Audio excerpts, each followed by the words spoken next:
من نسترن هستم، اینم رنا. ما امروز میخوایم بهتون طرز آرایش کردن رو یاد بدیم برای دخترایی که تو ایران میخوام برن کافی شاپ.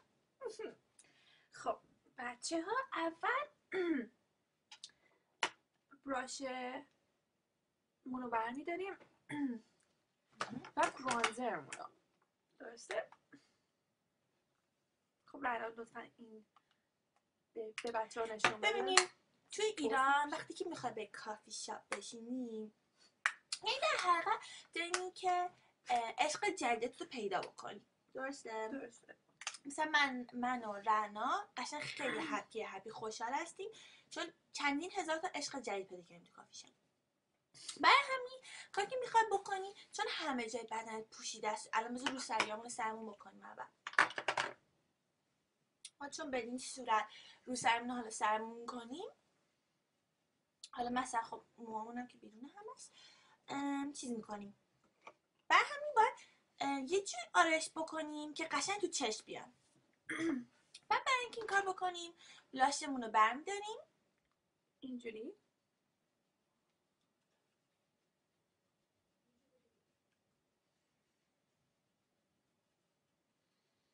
انقدر که انگار کبود شدیم، قشنگ انگار کبودیم. بعد به این سمتمون میمانیم، قشنگ اینجوری احساس میکنیم که خیلی زیاد تو چشیم.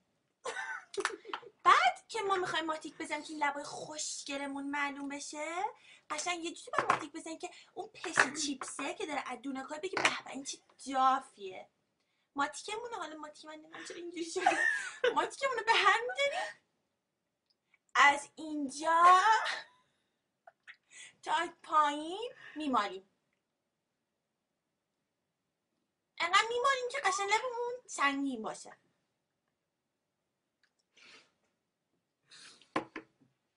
خب بعدش الان این با این آرایش اگه شما بریم بیرون ارشاد اصلا بهتون هیچ کاری نداره. اینجوری اگه شما مثلا توی بازار قائم، مرسی عزیزم، توی بازار قائم مثلا ولنتاین دیه میخوایم بریم کادو بخریم برای بی افتون، اینجوری هیچ کاری نداره. بگو رنا، بگو که هیچ کاری نداره. کسی کارتون نداره. لپستیکاتون رو لطفا خیلی برایت به فارسی چی میشه؟ منم نمیدونم، 2 ماه اومدم اینجا یادم رفته. یه ماتیک رژ لبتون رو وقتی میزنین قشنگ اینجوری لباتون بیاد جلو، اینجوری قشنگ خوش لب.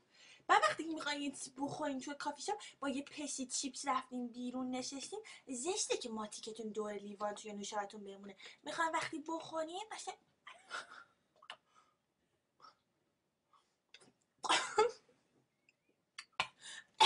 اینجا خیلی سکسی تره تا اینکه پسی تا اینکه ماتیک دوره چیز بمونه. حالا سایه میخوای بهشون توضیح بدی که تو سایه خیلی خوشگلی همیشه میزنی، سایه چجوری باید بکشن؟ چی امروز تو چیز کنم؟ من مامان خیلی سایه وقتی که سایه میخوایم بزنیم انقدر قلم رو تو سایه میمالی که قشنگ کندشه. بعد از این گوشه چشم اینجوری میکشی تا فرق سره. عزیزم بذار من برات این پروسیجر رو انجام بدم. ببینین بینندگان عزیز، براشون اینجوری در این حالت میزنیم. خب من ببینید آرایش چشام خیلی کمه، یه خط چش کوچیک داره، اونو از همون به خاطر اینکه میام بیرون یکم چشام بی حالت نباشه. خط چشم اینجوری براشو اینجوری میگیریم، خط حساس میکشیم اینجوری چشم. یکم پایین کمه.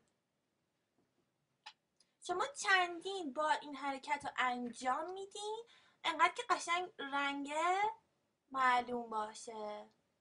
بعد روی پلک پایین میک شور کنی که نریزه چون خیلی جواد میشه. به این صورت خط چشم رو میکشید. ببینید مثلا چقدر ضعف شده امشب. وای امشب حتما یه پسی پیکاپ میکنیم. یعنی هر پسی هم نه، پسی ماشین خوب، BMW، بنز، پرادو از اینا.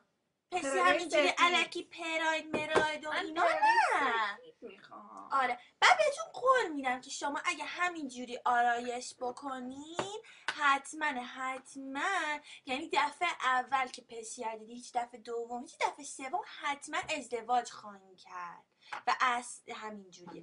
ببین الان آرایش من خیلی قشنگ و مرتب، قشنگ ملیح آرایشم. از رنگایی که استفاده کردیم معلومه صورت خودمه که این شکلیه، مگه نه رنا جون؟ خب بعد رو سرمون که سرمون میکنیم به این حالت اینجوری، هر موقع اگه ارشادم اومد یه کوچولو اینطوری میکنیم اینجوری.